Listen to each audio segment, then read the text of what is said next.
Okay, everyone, I think given we're at pretty much 70, we'll get underway, and I'm sure we might just have a couple more people join us in a moment. But I'll just get going with things and introduce the afternoon ahead, and then yeah, hopefully we can all have a really good and informative interactive session. So first of all, I'm Kaylee Worsley. I work in a freelance capacity as a PR consultant, but sometimes event host, and I'm really pleased to be able to join you today and just facilitate this really interesting discussion, which is Community Voices, and it's on behalf of Leeds Community Foundation and Give Bradford. So thanks to everyone for attending. We know you're really busy people, and taking time out of the afternoon is really appreciated. It's great to see such good attendance and still rising, which is fantastic.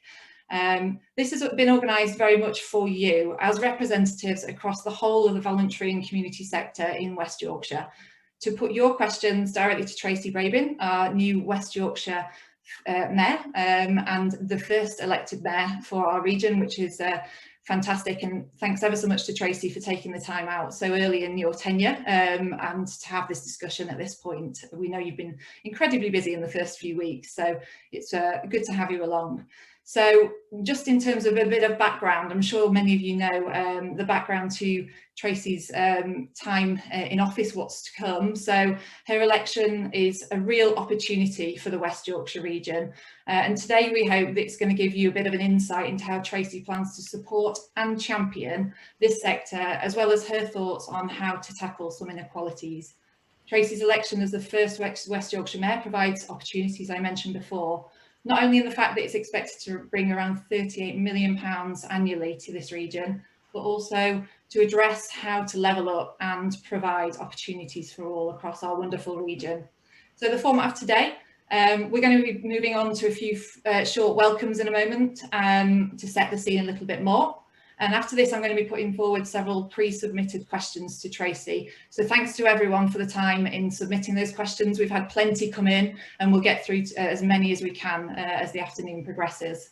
We're then going to move on to a live Q&A. So that's your time to ask questions directly of Tracy. Via myself, I'll be able to put those to her. So what we ask you to do is if you could pop your questions in the Q&A function for us this afternoon. We'll then put that forward in the second section of today's call. Just a quick note, today's session is being recorded and it'll be shared afterwards, just to make you aware. And I think you can also probably see in the chat that there will be plenty of tweeting throughout and afterwards. So please do join in the conversation here on the chat, but also online on Twitter if you can. Hashtag is Community Voices, so please do join in where you can. So without further ado, I'd like to get going with everything and firstly introduce our two speakers who are going to give us our welcome. Firstly, Kate Hainsworth, who's the Chief Executive of Leeds Community Foundation and Give Bradford, and then she's going to introduce Tom Bridges of Arup, and Tom is a trustee for Leeds Community Foundation and Give Bradford, and also Arup support today's event. Over to you, Kate. Thanks, Kaylee. So I'm going to be dead quick. Hugely excited to host this conversation of what we hope will be the first of many dialogues between the Mayor and the community sector. And by the community sector, I mean the VCSE, voluntary community social enterprise sector, or third sector. We go by a number of names, but often they're interchangeable. But it's really great to be able to congratulate Tracy as West Yorkshire's first Mayor, and really thrilled with how she's shaping up her devolved authority already so quickly. As a LEP, Local Enterprise Partnership board member, I've had some insight into that process, and I'm so glad to see her focus on inclusion. This is a really significant moment for our region, for the possibility of carving out a new relationship or social contract with our communities. And after the evidence of the invaluable role that they've played during the pandemic and the unique contribution that communities make, just delighted that the Mayor shares that view, and also that Tom, who's the Leeds office leader for Arup, also shares this view and has led this opportunity to frame a platform for us to have this discussion. Over to you, Tom. Thank you.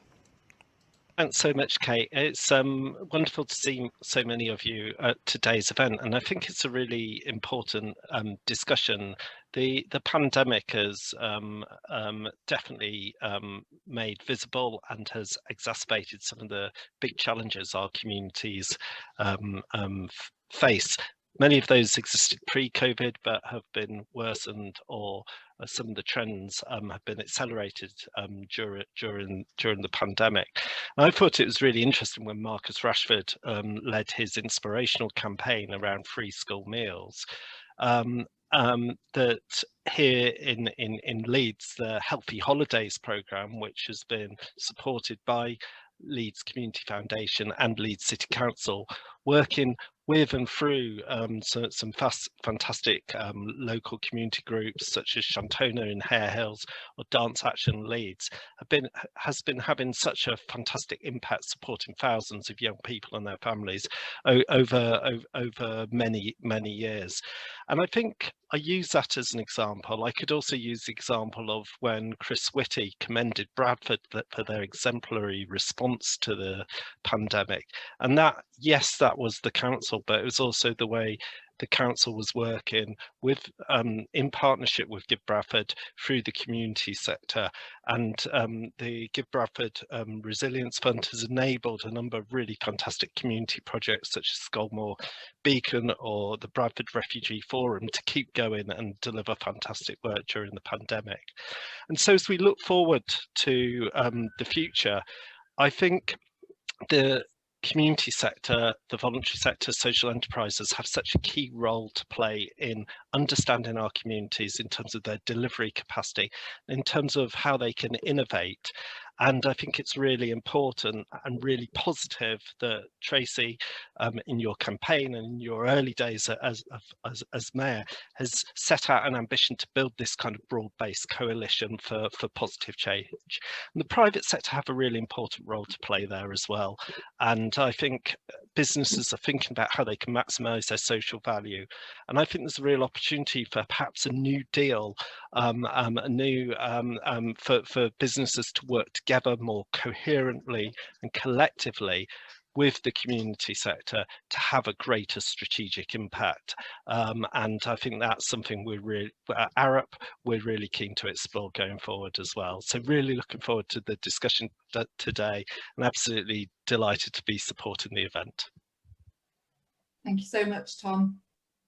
Great, great to have you both outline. I think a few key words in there including, I mean, strategic impact. That's what we want, right, out of all of the work that comes together out of these fantastic organisations that are on this call today. So impact, I'm sure, is what we're all aiming for. So great to set the scene. Thank you both for that. And I'm going to hand over now to Tracy, if that's okay, for Tracy's opening words before we move on to questions. Thanks, Tracy. Oh, thank you so much. And what an absolute pleasure to be here with so many of you as well.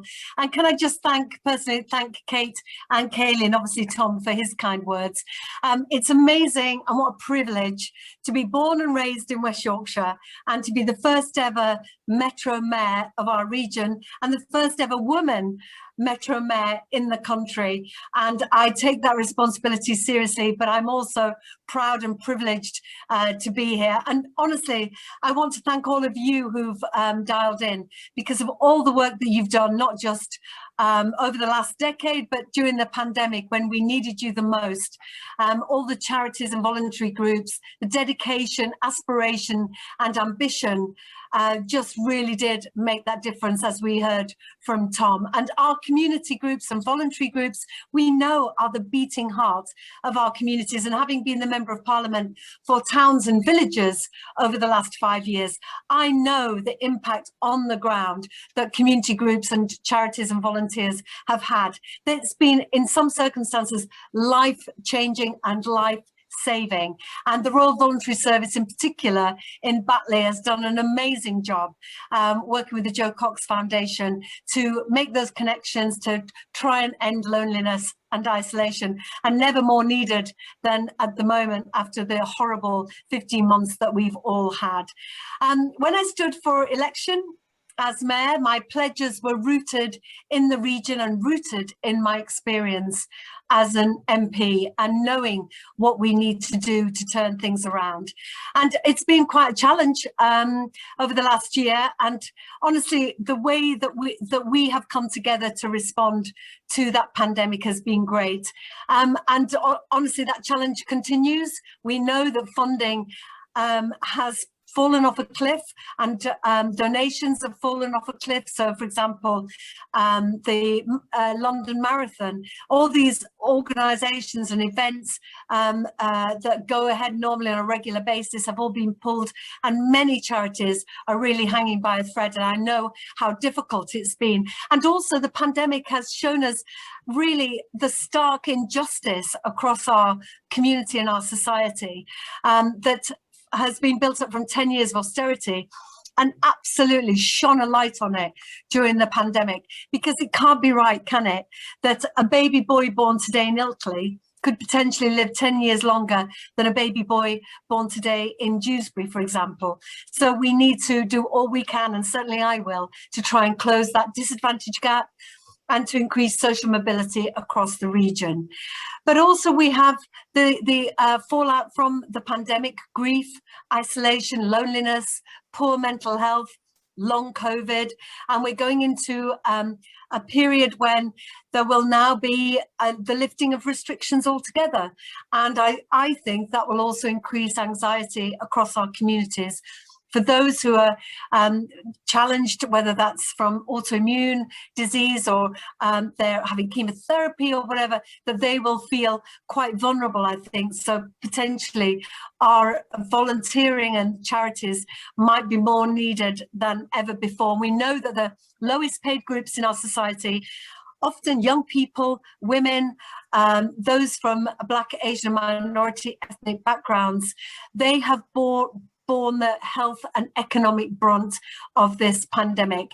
So as we try and understand the full impact that it's had on businesses and lives, I know that it's crucial that we all work together, but you are a crucial and vital part of that jigsaw when we rebuild. And we have so many strengths in our region to be inspired, and also for me to listen to you and your examples of best practice and what works as we rebuild and have that fair and just recovery from COVID.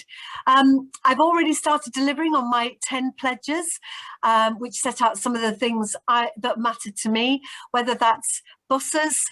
In the first couple of weeks, I committed to an enhanced partnership with the bus companies with money from government to make the buses better now, but also working towards public control.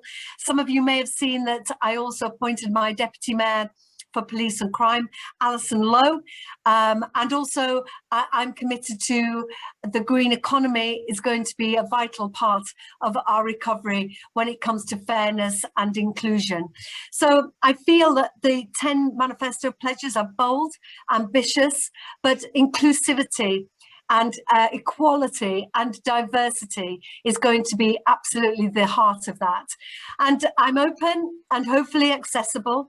And in the coming months, I'll be setting out some of the ways that I'm going to ensure your voices and those that you work with are heard.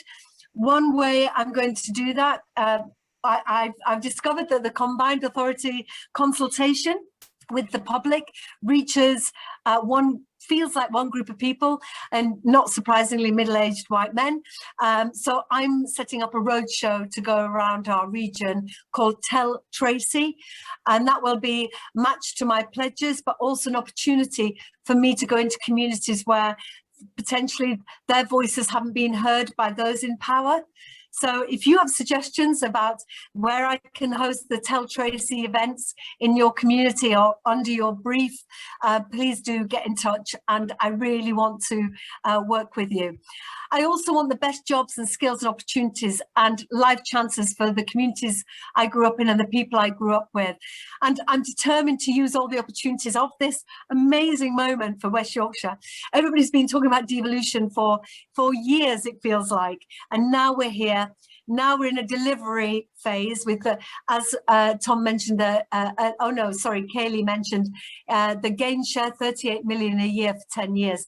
We want to see social good come from that, and so part of that is my Fair Work Charter as well, to make sure that businesses are encouraged to pay above the living wage, so that those people who are really doing amazing work, whether that's in childcare, whether that's in caring, also get paid properly for the work that they do. So there's lots I want to discuss with you. I'm so pleased to be here, but also if I could just do a little advert for the job I've just advertised on my Twitter today for an inclusivity champion. That's somebody that's going to work closely with me to make sure everything that I do has inclusivity at the heart of it. And that person will be working with the inclusivity leads in every committee. There is a decision-making committee that involves decisions on financing, where money goes, what projects are backed and so on, to make sure that nobody is left behind in this recovery, and that those who are the hardest hit get the biggest chance. And I know I can't do that without you, but you will know who is brilliant in your community for the potentially to encourage them to apply for the inclusivity champion role.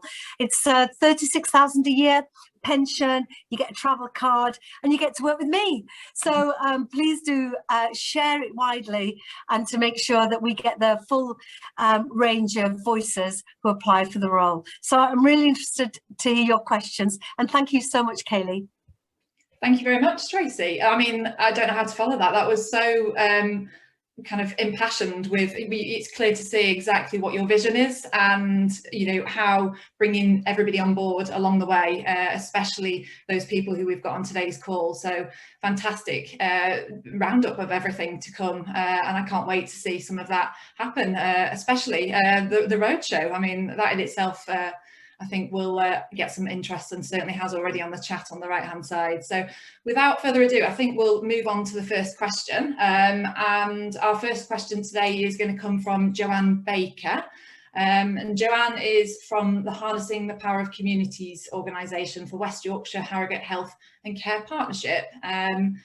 Jo, I think you should now be muted. Hello. Yeah, I'm unmuted. I can speak, and I get to ask the first question. How fabulous! Exactly. So just to say that our programme links with the voluntary sector across West Yorkshire and Harrogate, so we are connected. And the question that I'm about to ask reflects some of the things that they've been saying. So there are an estimated 14,888 registered and informal VCSE organisations in West Yorkshire and Harrogate, and actually the sector is greater in size than the insurance and finance sectors here, so pretty huge. How will you reflect this in taking forward your pledge to ensure an inclusive economic recovery, and how will you ensure greater parity for the sector in the future in economic planning and investment to enable the third sector to become more economically resilient? Well, that's a really brilliant question. Could I just ask you, Jo, you've said that it's 14,888. Have you lost any members over the pandemic? Just as I was reflecting that, fundraising, etc., has meant that lots of really great schemes and groups have closed. Are your numbers the same? That is actually a current figure, so that is as of the moment. And yes, some particularly smaller organisations have been lost, but so far we don't think too many. It's what happens in the next 6 to 12 months that's going to really matter. So we are hopeful and positive. Well, Jo, just that number alone and that equivalence between insurance and finance, it suggests to me that you need to be taken more seriously and brought closer in to the decision making, and the work that you do is so vital. I mean, just volunteering alone, the testing, tracking and tracing, the government talk about how brilliant Bradford was, but that was driven by volunteers. And certainly the vaccination that we see rolled out, whether that's Elland Road or whether that's, I visited a women only pop-up in Bradford, or there's the bus that goes around Kirklees and scoops up young people and gives them the vaccination. it's all driven by volunteers. We know the power of volunteering, the charitable sector, and that third sector. So it is the oil that is part of, the wheels of our operation going forward. So we can't do anything without you. So I think we need to listen more closely to you. When we're talking about our economic plan, we need to hear more from you, I think, and a greater recognition of your role and where you fit. I'm not sure, because we haven't had a mayor, that your voice was really heard in the combined authority. So that's something I really want to push forward. And that's why I'm really pleased that our LEP board has third sector representation with Kate, who's on this call. And also, it might be of interest to know that my Chief of Staff, Mike Hawkin, comes from the Joseph Rowntree Foundation and has done enormous amounts of work on inclusive growth and child poverty, and also understands West Yorkshire really well in that sector and what the needs are. So I just feel I'm surrounding myself with Alison Lowe, and I know that James Lewis, leader of Leeds, who is also my second deputy mayor, also gets this about inclusive growth and engagement with communities. So I'm trying to surround myself with people who think a little bit like me and want the same outcomes that I do. And also, as I said, the inclusivity champion, I do think will make a really big difference, because none of us will be able to get away with it. If we get the right person who will have those connections into all those 15,000 groups that you're talking about, Joe, and can bring their voice into the combined authority really passionately. So, I'm going to be with you. I'm going to be listening, but it is a unique opportunity, and I would urge you to really jump for it. But also, it isn't just about the hard powers of the mayor. It's also about that convening opportunity, the soft powers of bringing people together, getting people on board and excited about a project. So I'm definitely with you on that, and want to bring you further into our economic thinking. Thank you. And we're keen to be brought in. Great stuff. Thank you. Thanks ever so much for that, Joe and Tracy. That, very nicely summed up. And I think the champion, the inclusivity champion, speaks volumes about the intention that you have at West Yorkshire Combined Authority. So yes, involvement from across the board sounds amazing. Next up, we've got Chris Hollins from Voluntary Action Leeds. And Chris, you should hopefully now be unmuted for asking your question. Yeah. Okay, thank you. Hi. Hi, Tracy. Welcome, and we like the things you're saying so far. My question starts with a quote from Professor Ruth Lupton, who's a specialist in the inclusive economy.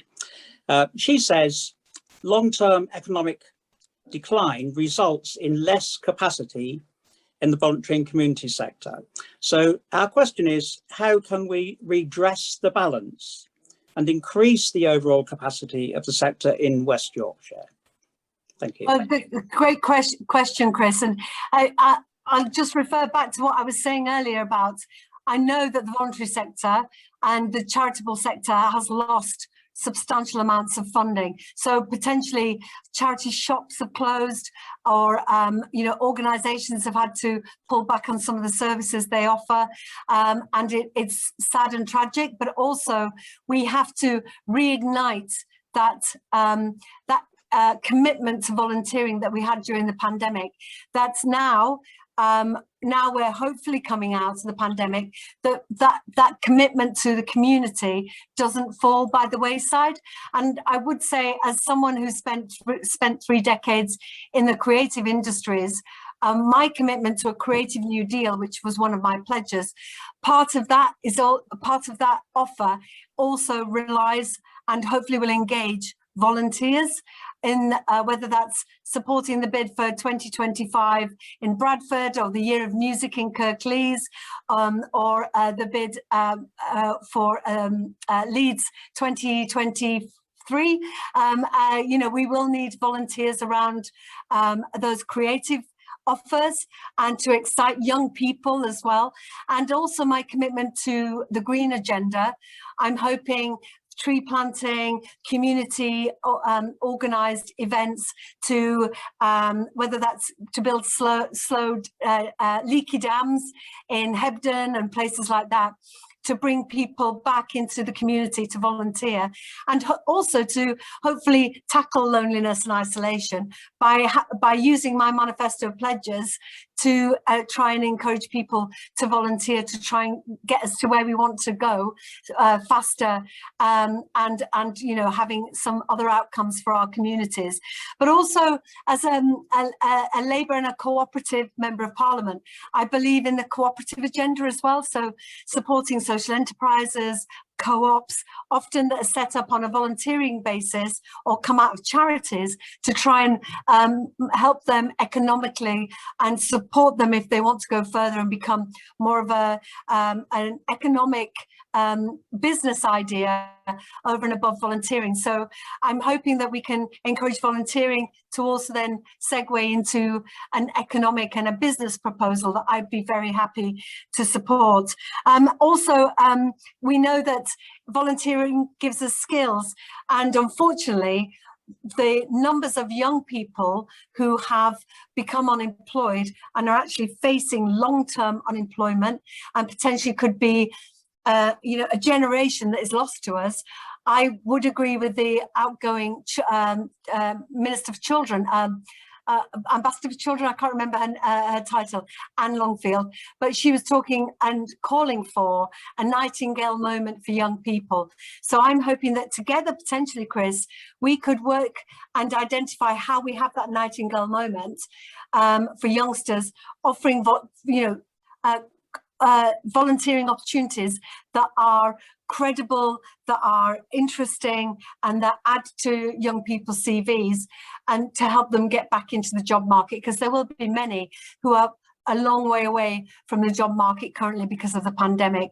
So I think, you know, we can work together to bolster the numbers of those volunteering, to have an economic conversation about how we pivot that into co-ops or social enterprises to try and create jobs for young people and work opportunities for those who potentially, after furlough, were made redundant, looking maybe in their 40s and 50s, looking at decades of unemployment ahead, how we scoop them up as part of our offer as well.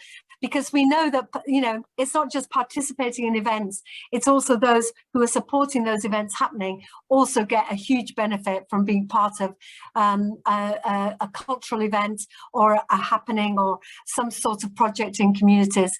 And I know firsthand, my sister is a carer and she's on minimum wages, but she spends her weekends tree planting, because she's isolated, she lives alone, and that is a real boost for her. But now she's thinking about potentially trying to find work in that sector, in the green sector. So, you know, we are all connected, and I think it's that interconnectivity that I think is something that we could all work on and find those creative solutions to this problem going forward.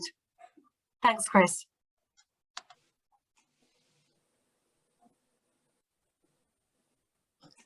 Sorry, I was on mute for a moment. No worries. Classic Zoom. Chris, does that answer your question? Yeah, that's brilliant. It's a great start. We look forward to having that economic conversation with you in the future. That'd be brilliant. Thank you. Cheers, Chris. Thanks, Chris. I was just going to ask Tracy, that's obviously a hugely ambitious plan to bring that into that economic piece. And is that, do you see how, you know, that being a challenge to overcome, or does that fill you with quite a lot of optimism that, you know, people are already starting to think and feel how the sector can help out in that economic way? Well, I'm really excited by it, actually, Kaylee, because, for example, we're launching, last week we launched a £6 million pot for young entrepreneurs. So if you've identified in your organisation, your charity, something that a young person had a great idea, this entrepreneur pot, it's, you know, it's for those youngsters who have a great idea and want to put it on a business footing, I know that we will make it as swift as possible to turn around that decision. We've tried to make it as a red tape free as possible as well, to make it accessible.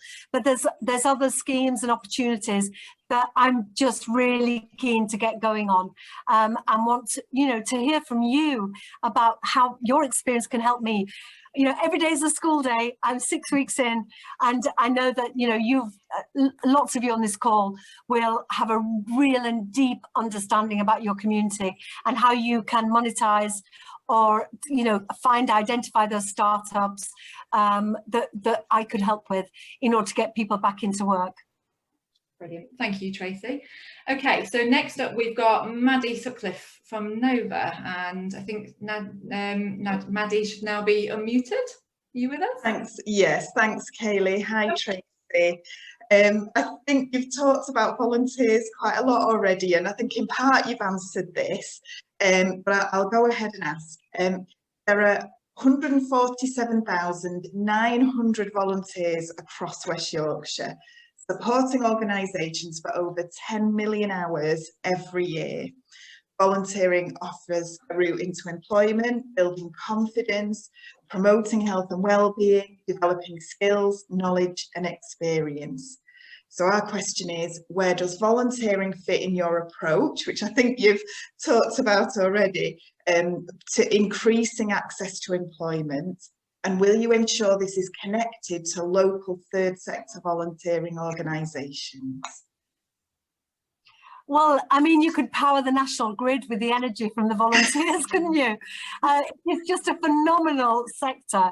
One of the things that I'm really concerned about, and that is going to be a priority, is as we recover from COVID, that well-being has got to be a priority. So that's why it was really disappointing from government that they were focusing on maths and English for youngsters, when actually they just need to play to get back into school and to get on a bit of an equilibrium in their mental health.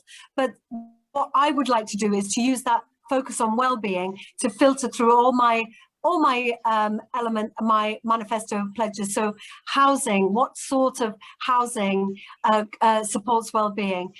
When we're talking about cities and the loss of footfall to city offices and so on, how do we make cities playful so families will come on a day trip and visit with their kids to enjoy well-being, whether that's ground-based fountains, playful sculptures? What are we offering for families and their well-being? And this links to your question, because I think social prescribing is going to be part of a way, I think, that we can support volunteers into paid employment, because we have a whole sector that for the last 15 months has not been able to work. That is the creative sector. So musicians, dancers, artists, singers, actors, and they have skills that they can potentially volunteer, but we can then pivot that into social prescribing opportunities and encourage primary care networks when they are using their link workers, that their link workers know what's on offer. So I know social prescribing is absolutely held up by volunteering organisations and creative minds, or whether that's bicycle repair groups or whatever. But there must be ways to monetize that and to support those particularly young people who've been let out of the workplace for the last 15 months, to try and support them to set up their own business, micro businesses, and to offer social prescribing for the community, and to identify where we can get the budgets for that. Because you're dead right. Of course, people volunteer for great reasons, and the majority probably don't want to be paid for it, but it is an absolute pathway into work for those people who have are very far away from the jobs market, or have found it a struggle because of poor mental health, or just because their sector has been closed down for 15 months and they can't get back in. So I do feel that volunteering is a real conduit to economic viability, and it's something that I'm really looking into with the Combined Authority, how social prescribing can help well-being, but also be a tool to economic recovery as well. Thank you, Tracy. It's really good to hear your thoughts on volunteering, but also social prescribing. Our organisation supports volunteers, but we also have social prescribing contracting workers. That's really positive. Thank you. It might be worth knowing. Oops, I seem to have an echo, but I'm not sure what's changed in the tech. Oh, it's gone now. That's great. But the pro bono economic chair, Gus O'Donnell, pointed out that while drug dealing and prostitution are included in GDP, volunteering is not. And wouldn't that be interesting to see how much you contributed to GDP if that was properly analysed and budgeted and put in front of government as a force for economic recovery? So I think that's something to bear in mind, Gus O'Donnell's wise words. Thank you. I had not realised that. That's incredible, isn't it, that that's not included? Wow. Okay. Just at this moment, I will just mention as well, if you can keep on adding any questions in the Q&A section, please do. We've got quite a few coming in. As I say, we'll try and get to them all shortly, but please do pop any on there that you'd like to put to Tracy in a short while. That would be great. So next, in terms of pre-submitted questions, we've got Steph Taylor, and Steph is from Give Bradford and Leeds Community Foundation. And hopefully... Hello, hi Tracy. Hi there. Hi, thank you so much for prioritising today's conversation. There's been much talk about how the community sector has stepped up during the pandemic, and yet our experience continues to see community organisations introduced very late to the discussion, or sometimes entirely forgotten when it comes to decisions that involve public and private sector investment. Do you think your office can change that dynamic across West Yorkshire to give a real voice and platform to communities and involve them early in investments that will affect them? And how do we as independent funders best work together with you to keep our vibrant community sector going? Great question. Thank you. Well, I hope that you'll hear from me that I'm really determined to bring you closer in to the decision making. So whether that's through the Inclusivity Champion, through myself, through Kate in the LEP, we know the value that you bring to our communities. So we're definitely not going to disregard it, because why would we? You add so much to our communities and to our hopes for the region. I do think part of our problem, and certainly when I was an MP I saw this, that our brilliant community sectors are too busy delivering to be bid writing. And I think that's something that we could potentially support with, because whether it's Sport England, whether it's lottery, you know, those bid writing skills aren't shared across the whole of the voluntary sector.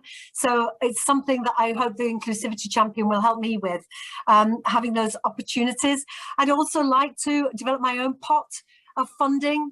When I was an MP, I had my charity of the month that I would do surveys, and you get paid as an MP for a survey, and I'd just collate all that money, and then each month have a charity that the money went to. Then I'd go and give them the check, and we'd amplify their work, and I'd visit their work, and I'm hoping we can continue. And if I can identify opportunities, whether that's speaking engagements or other engagements where potentially they may offer money to the Mayor's office for me to do something, then I can have a rota of Charity of the Month to amplify individual charities, whether that's in a donation or whether that's just amplification of that great work. And I am hoping that the Tell Tracy Roadshow will help me amplify as well your voices, from the smallest organisation to the largest. Also, I think the pending Shared Prosperity Fund is potentially an opportunity where we could dig a bit deeper into how we identify money that isn't just for economic projects, but also for voluntary projects as well. And also, you know, I'm really interested in hearing your ideas about how we do that, how you can come closer, because I know we will flourish if we are more diverse and have more voices around the table. And it's been proven in business particularly, the more diversity you have, the more resilient you are, the more successful you are. So I'm going to take that mantra and hopefully bring it into my team. Fantastic, thank you. And I know we've seen nationally how much a Mayor's Fund can attract other money to the region, so really excited to hear you talk about that, Tracy. Thank you. Thanks ever so much, Steph. There's some great comments coming in on the chat as well, which I might just have a look through and put to Tracy shortly, but we'll move on to the next question for the time being, and that is from Caroline from Community First. If Caroline's there, please.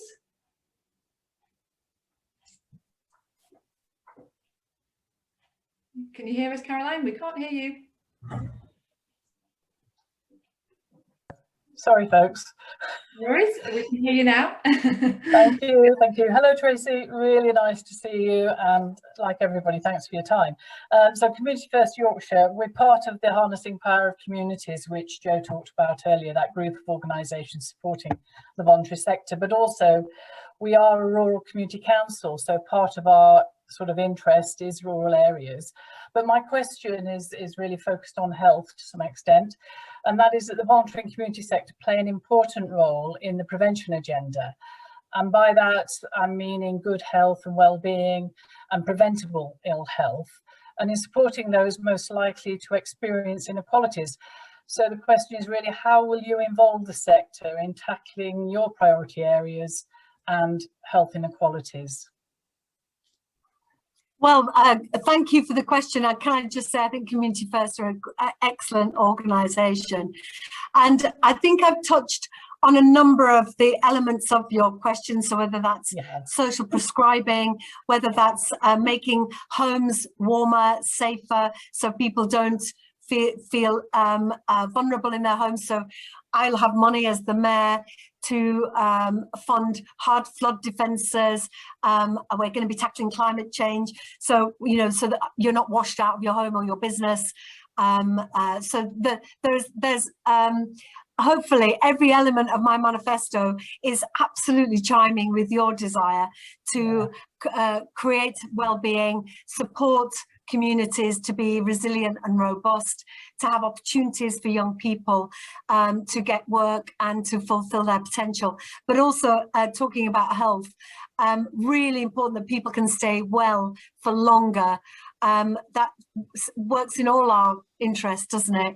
And people can stay in their own home for longer, whether and supported by their community that's around them. And we've seen that during the pandemic, whether that's delivering food parcels or medicines for those who are shielding, or even kids with no access to tech. I know there's been a real community volunteer push to identify tech opportunities.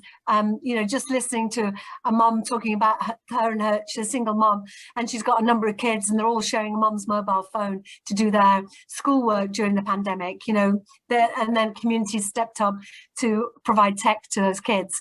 And that's where that impact seems small from the outside, but actually is lifelong and really quite transformative. So really important, but it might be helpful just to hear what you think we could be doing further to tackle, you know, to keep you involved in those priority areas, you know, above and beyond what I've said already. But very happy to have a conversation, Caroline, offline, or if you've got 3 good bullet points for me, I'm happy to take those away.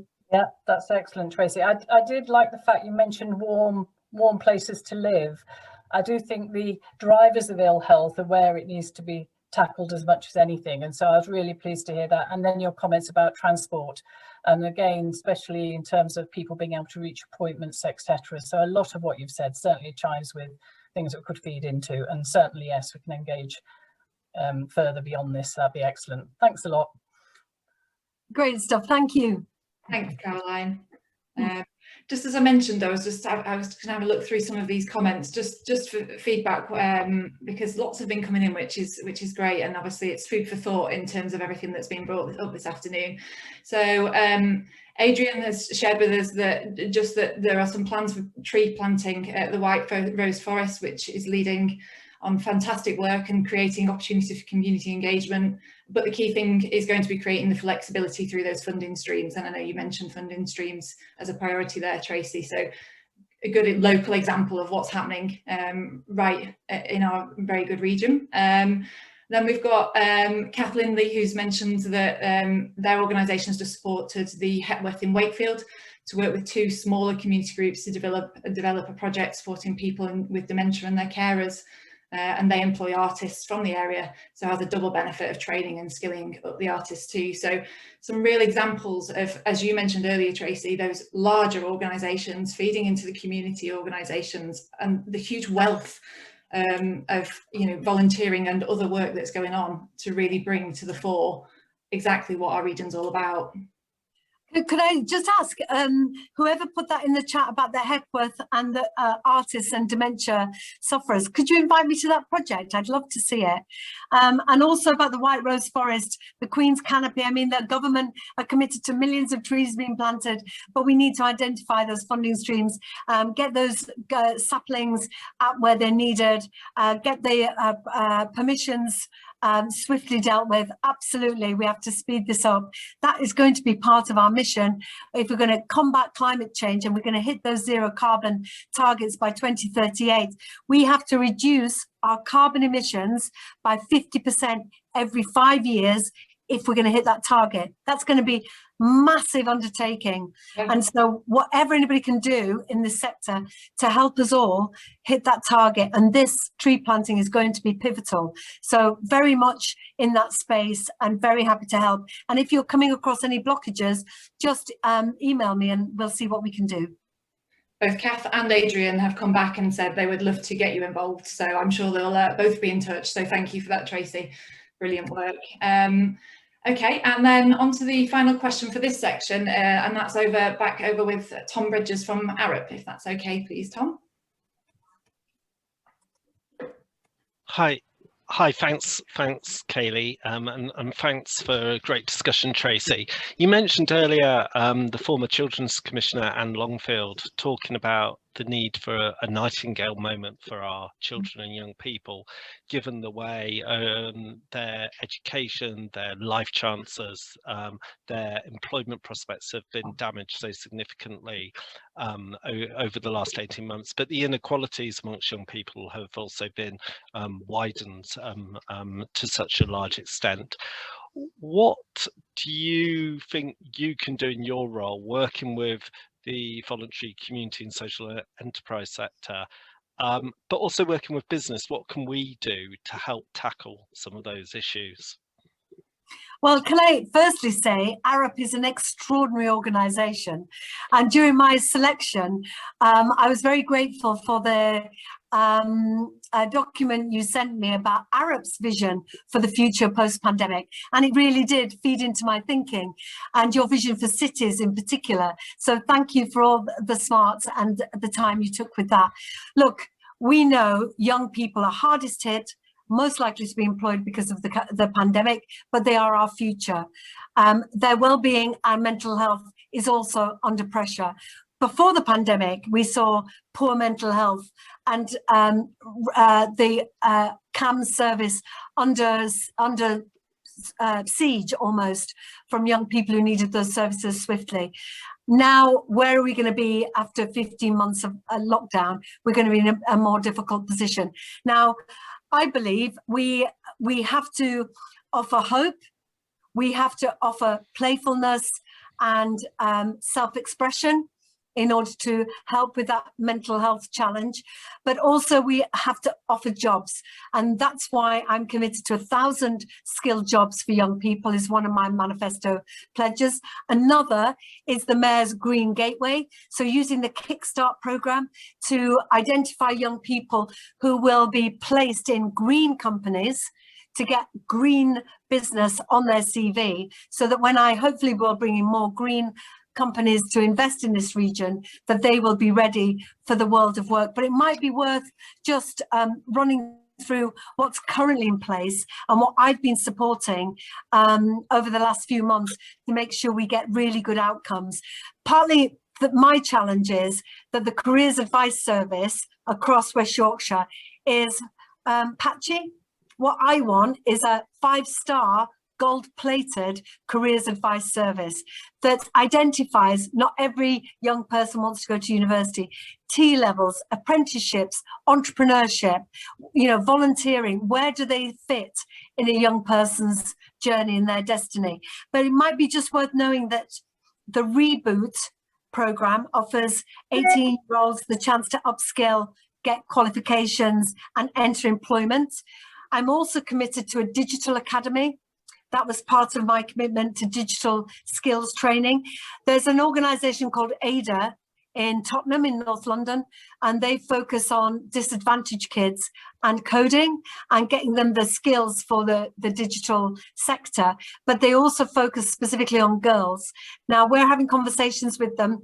I want to bring ADA to West Yorkshire as my digital academy, and working with you know, our colleges and universities to feed into that, to really make West Yorkshire the go-to place if you want to employ youngsters with digital skills, because actually at the moment we can go further. It is there's a really big opportunity here because we're not where we should be. Future Goals is an hashtag. Future Goals is an all-age careers platform and a campaign that showcases jobs and careers. Also, we have the Enterprise Advisor Network with 185 secondary schools and colleges, talking about destinations for young people. But really this can't work, a career service can't work without business input and that mentoring, that if you can't see it, you can't be it mantra. You know, going into schools, saying this is my career, this is how you decide what options you need to take at GCSE to get here.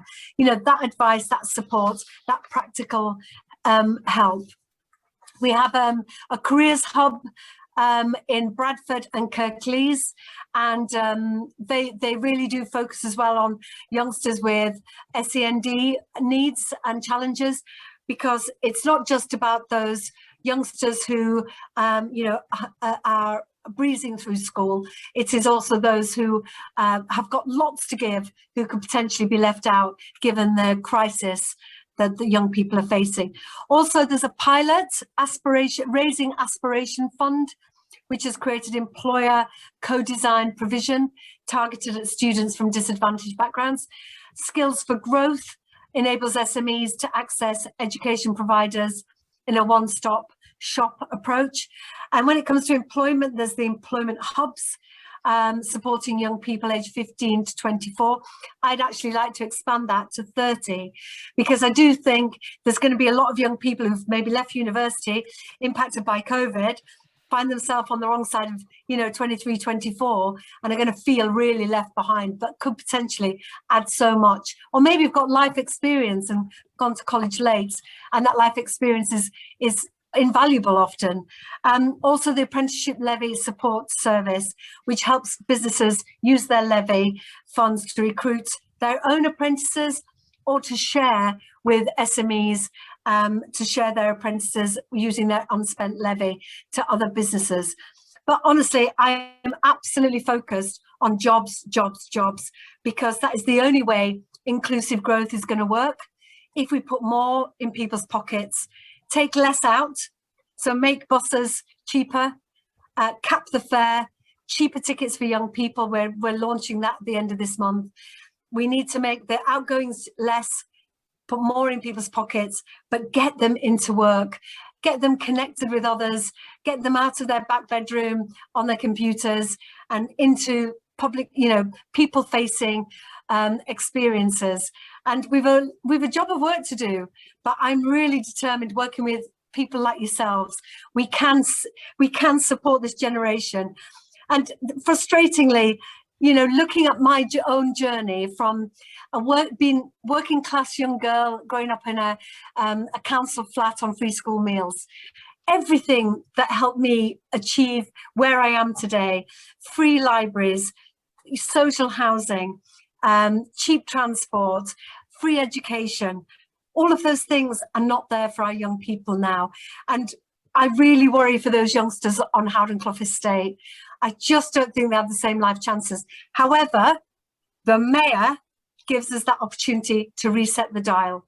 And I'm really hoping that my commitment to disadvantaged communities, you know, those with lots to give, that don't have family money or family support or the right connections, I'm hoping that working with you, we can make a big difference.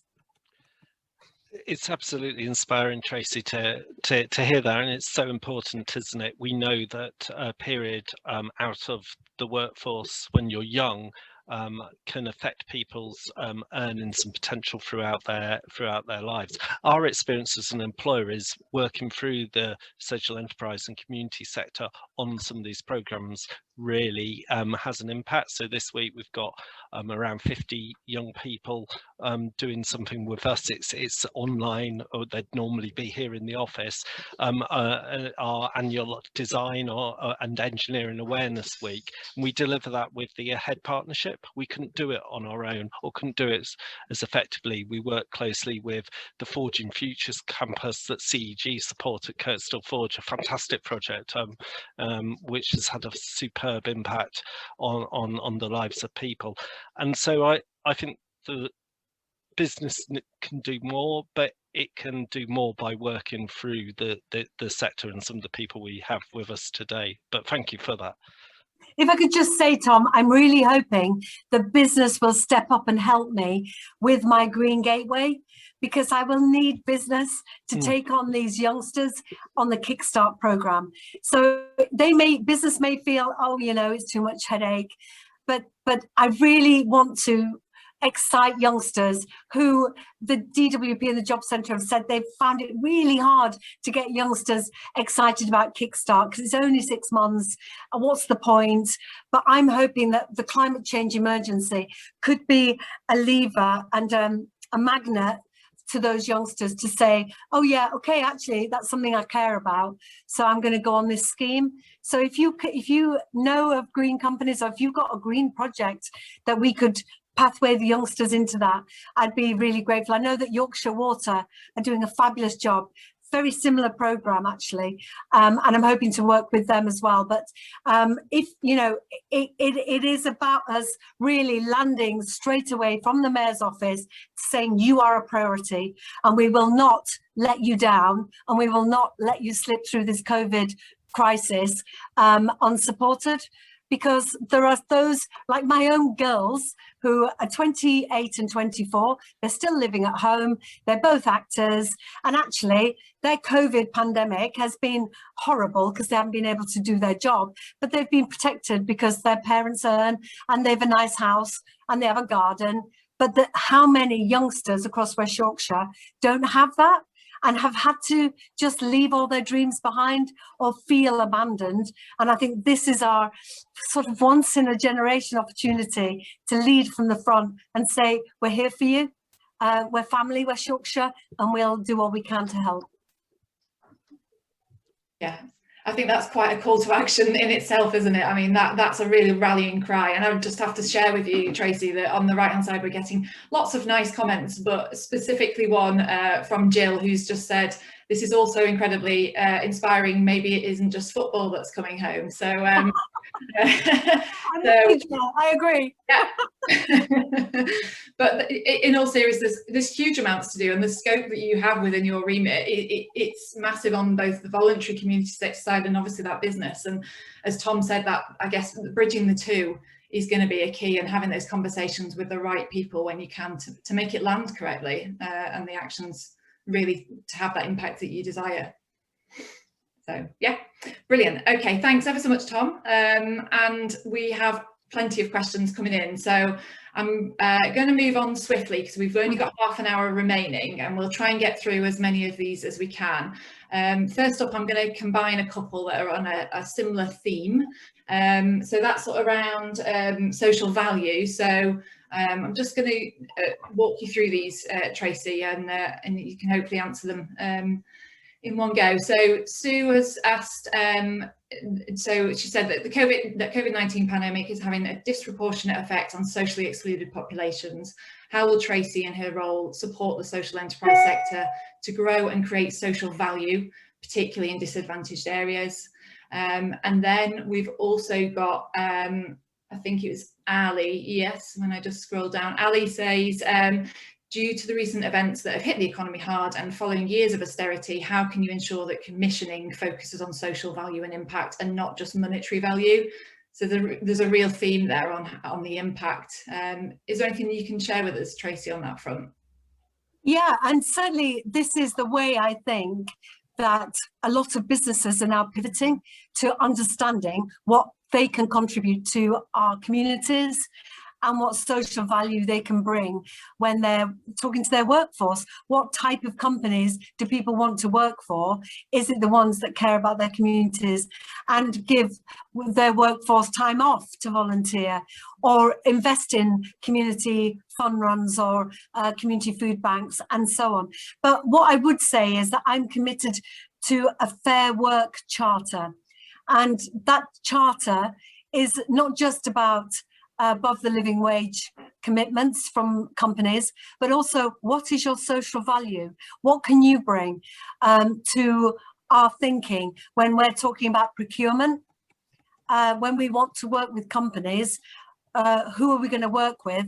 I want to be able to have a charter where companies sign up to it, and there's a list of obligations and commitments that is above the living wage payments. It is about trade union the right to trade union representation, the right to development in your role, to move on, the right for learning, to take time out for learning, yep, if only for its own sake, and personal development. But also, what is your social value? What are you contributing to the wider community?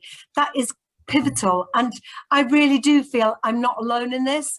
I know that the mayors in Manchester and Liverpool have something similar, but it was part of my manifesto right from the beginning. If I'm in a position where I have money to spend, surely it is important that when it's a level playing field about who can deliver this project in a timely fashion, on budget, that I then choose the company that does better for our community or that contributes to our community.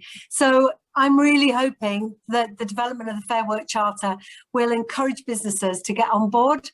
And we've got a launch with the Mayor of Manchester and the Mayor of Liverpool, I think on the 26th of July at Bradford University, to launch the Fair Work Charter. But that social responsibility is absolutely vital, because I think people have started to reflect on what's life about. And the NHS and the police have had the greatest number of requests for redundancy or retirement pots than they've ever had. And I think that suggests people are reflecting on what is the meaning of work, what is the meaning of their life, and why are they going to work? And I think businesses are having to say, because we make a difference. Yeah. We might be a finance company, but actually this is where some of our profits are going. So I think all companies are starting to get alive to that, and I'm hoping I can lead as well in that area. But I'm very interested to hear what you think. Actually, this is a listening exercise, so please do tell me what you think, how we could increase social value from companies to support SMEs and cooperatives, and whether that's in my manifesto. I committed to a community wealth building, a cooperative wealth building panel, you know, to try and support those organisations that are helping communities be resilient economically as well. But honestly, please do tell me if there's things you want to talk me through now. I'm very happy to hear them. Brilliant, thank you, Tracy. So as Tracy says, if anybody has any that you want to put forward now, please do share. I'll keep an eye out on the chat and keep putting that forward if there's time. And I think as well, it's probably worthwhile, Tracy, if we, after this, collate all of that feedback as well, and anything relevant pull out and share with you, because I suspect there might be more than we have quite time for. So thanks for that offer, that's brilliant.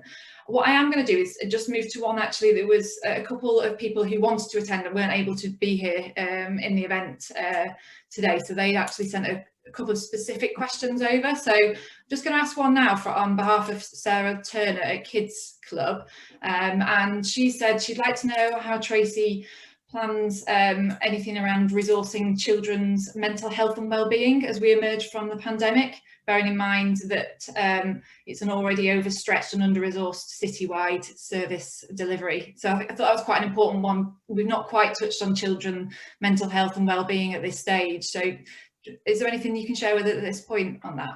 Yeah, well, what is weird about devolution is that I have no hard authority, hard powers over schools, okay, or primary schools, but I do have on adult learning. So this is the weirdest thing about devolution. However, that's not going to stop me getting involved in schools and children, and particularly early years. And I would say that having been the Shadow Minister for early years for 2 years with Angela Rayner in her education team, I absolutely understand the impact of early intervention.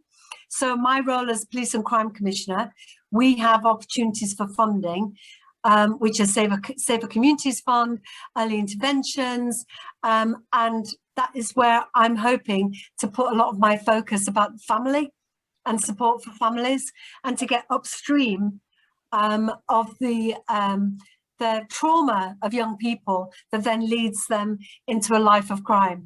Those adverse childhood experiences of whether that's witnessing domestic violence, addiction, homelessness, and trying to support those families to create a healthier family life. Whilst I can't say across West Yorkshire, I want sure starts, I do, but this is a provision that is delivered by the local councils, and they do a great job.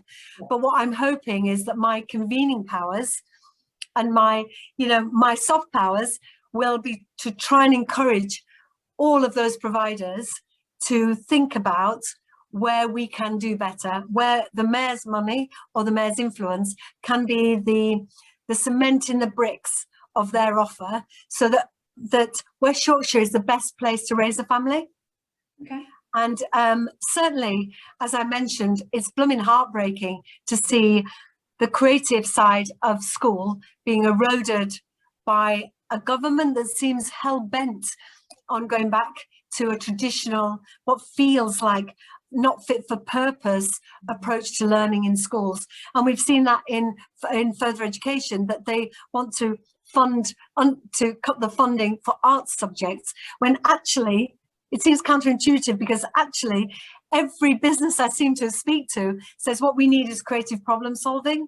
We need those with emotional intelligence. We need staff with resilience, who are able to pivot, who who can work collectively, collaboratively, and lots of those things come out of the creative subjects. So whilst I can't influence directly, I absolutely get Sarah's point that we must intervene further, higher up the food chain, so to speak.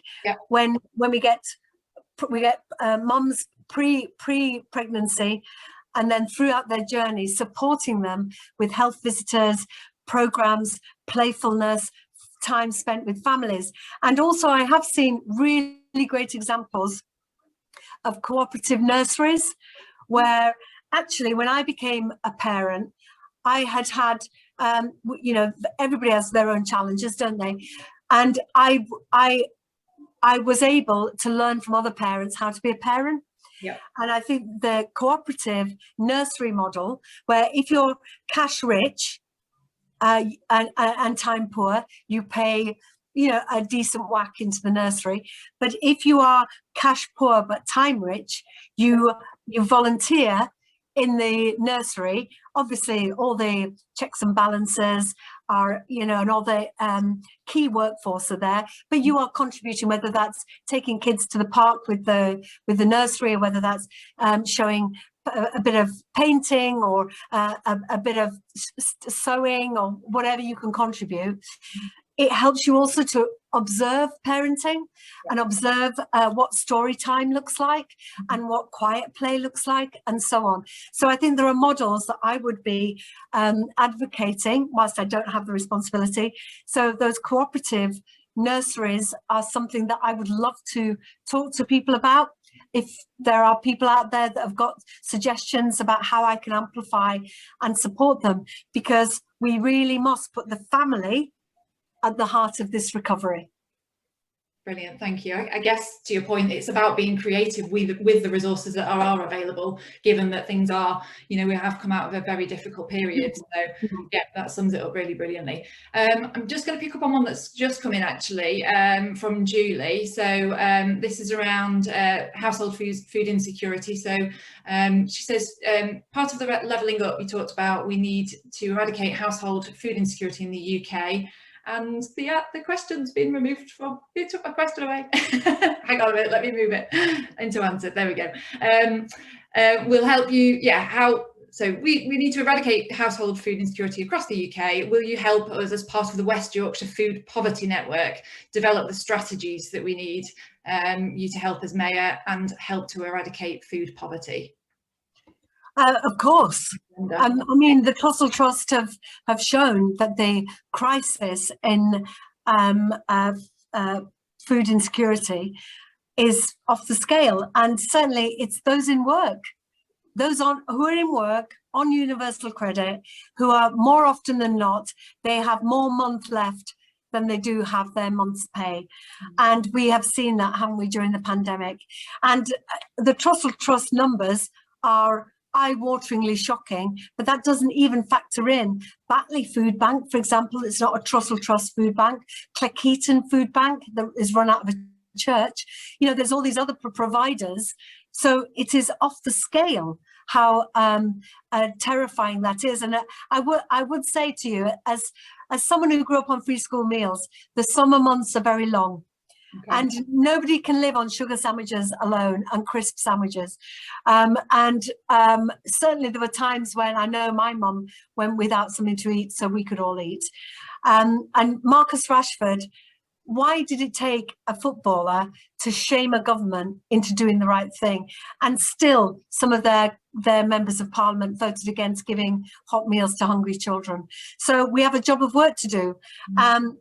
I will support you as much as my powers allow and however I can, but we can't have families hungry. How can they flourish if they're worried about what they're going to eat in the next meal? And certainly I remember food shopping with my dad, who's now dead, and he said, it's so weird going shopping with you, Tracy, because you don't look at the cost of anything. And when you're in a job, of course, you know what you need and you buy what you need because you can afford it. For so many people, it is so preoccupying. Where are they going to get the money for the next bag of shopping? And I volunteered for a number of years with Freedom from Torture, working with torture survivors from all over the world in a writers group. And the people that I mentored, all they did all day, because they had no government funding, is all day they went from church to food bank, collecting food for their families, walking between locations. And this is no way to live, and there is no pride in it, and there is no optimism or hope. So honestly, you're doing an amazing job, and very happy to see how we can work together. And this is absolutely part of inclusive growth. We shouldn't have food banks in our communities. We shouldn't have to rely on them. And I will, praise the day when we can eradicate them across West Yorkshire. But until that point, we have to support them and find dignity in using a food bank. And as a member of Parliament, I was forever pathwaying people and to the food bank. People in work, teachers, nurses, people in professions that you think protect you from hunger, not unfortunately in today's Britain. So yeah, very happy to work with you. Thank you, Tracy. Yeah, and I know obviously Tom mentioned it earlier, the campaign around hunger as well has been central for Leeds Community Foundation too, and I know a lot of organisations have that on their agenda so much. So good to hear your thoughts on that. Can I just do a shout out for Holbeck and the Working Men's Club there? I don't know if you know Alan Lane who runs it, but what they do is they offer food, but then they sneak in a show or some music, right? Because they believe that this isn't just about poverty or hunger or food. It's also about emotional poverty, and an ability and a moment to forget everything and to just watch some entertainment with your family. And they are an amazing organisation, and really do check them out, because I think certainly with Freedom from Torture, we had food before we did anything in our writers group, because obviously people potentially are hungry, but it's also a collective experience to share food together, and is a magnet for people, and then you can offer something else on the side and maybe get their interest in something else. Wow, it's incredible how much work is going on. I mean, again, there's lots of examples popping up here around the Holbeck area as well, Slung Low at Holbeck. And Slung Low, that's what I'm talking about. Yeah, Slung so Low, the organisation, as a whole, they're just doing so much, aren't they? So putting people first and offering all of the opportunities is incredible. So, okay, so I'm going to try and move on to a quick other question. We've only got 10 minutes left. Scarily, it's gone extremely fast.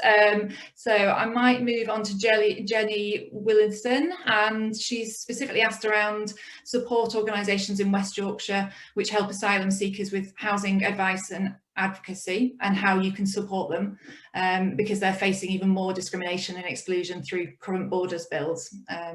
Is that something that is again on your horizon, on your list? Well, certainly those excluded from any financial help at all, as I've mentioned, I'm very alive to the urgency of the situation, and grateful actually, Jenny, to you and all the other volunteers that are part of that organisation. And it may be, good to know that Alf Dobbs is a friend and a supporter, and has been to Yorkshire and Batley and Spen on a number of occasions to talk about his own journey as a refugee and an asylum seeker, and the work he's doing on unaccompanied children to try and get government to step up into that space and protect them. But honestly, I know that what you're offering has been absolutely trimmed to the bone with the funding streams and so on. But you do an amazing job. And certainly when we talk about human trafficking, and I'm proud that as a Police and Crime Commissioner, we're taking a leading role on human trafficking, with Alison Lowe being the chair of that committee, that if you don't support asylum seekers, then what's going to happen is you're going to increase the vulnerability for trafficking. We can't allow that to happen. So, we have dignity and we believe in human rights in West Yorkshire. So if there's things I can do to support you, if I can amplify your work, I'm very happy to do that. But I know it is tough in that sector. So all power to your elbow. And I know Alison particularly will probably be interested in coming to speak to you and seeing what we can do to help. Brilliant. So maybe we just need to make that connection between Alison and the team. That would be great. Okay, so we've only got a few minutes left, as I say. We'll try and fit in a couple more. So you want to cluster them, Kaylee? Do you want to cluster them? Yeah, we've started to kind of cluster them up. So we've talked quite extensively about business, but there's one more just quickly about business connections from Vicky. And she specifically made the point about businesses already supporting volunteer time for their staff, how many are looking to promote green community schemes, and there are charitable foundations providing that funding. But how can these and the various community groups link up better and more successfully, I guess, is the question. So how does that bridge happen if it's not already there? Can you facilitate some of that perhaps? Yeah, well, I mean, through the LEP, potentially Kate could help with that, to make those those connections. And it is all about relationship building, isn't it? And that's why I wanted to come on this call, because it's really important that I build relationships with all of you, so that I can hear what your challenges are. Yeah, because some of the smaller organisations may be a little nervous or thinking, actually, how do I start to approach that? So you advise kind of going through, other people who already have those connections. Effectively, we're all working towards the same goal, I would say. And certainly Community Foundation, your businesses, and potentially you could advise as well going forward, if you have that capacity, and identifying those good businesses and good employers.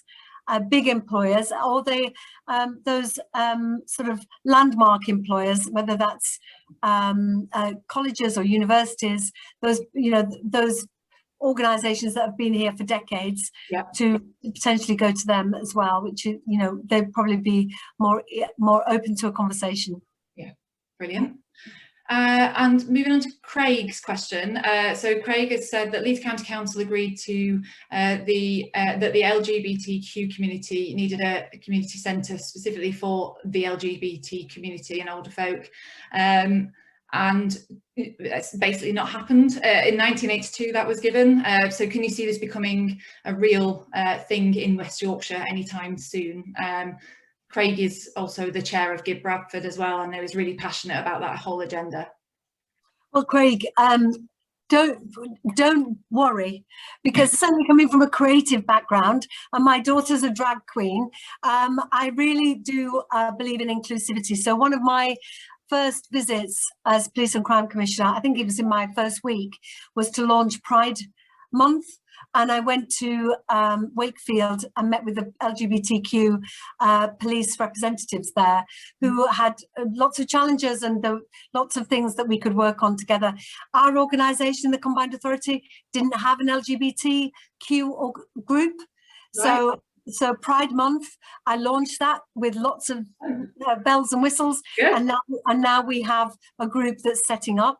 And I think it is about leadership. So my commitment to venues, for example, around West Yorkshire, to support those that potentially over the last 15 months have been closed, but have been a second home for the LGBTQ community, and they haven't been able to be themselves, potentially, because they've had no second home to go to, if you will. So it's important for me to support venues that do have that offer, to draw in all of our community and across the community. Really, really important for me to make that case.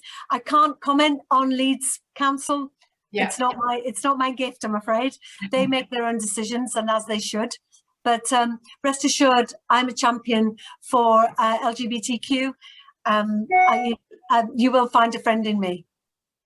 Thank you so much, Tracy. And I think we're going to have one last question, and then we'll have to close up. I know there's been a few more comments and things, but please be assured everyone will read them and feedback as we can, even after the event. So, and the last one's going to be from Sam, again, somebody who wasn't able to be here in the end, but their question was, with a pledge to create well-paid skilled jobs for young people, how can we work together to ensure the sports sector is seen as a key player in helping people to develop the employment skills that they need? So I know you've talked around the wider skill set and young people and creative, but sports specifically, is there anything being done there? Yeah, it might be helpful to know for Sam that identifying the committee structures in the Combined Authority, which is decision-making processes that have their own funding caps and so on, that can motivate projects, get them through the machine to actually deliver.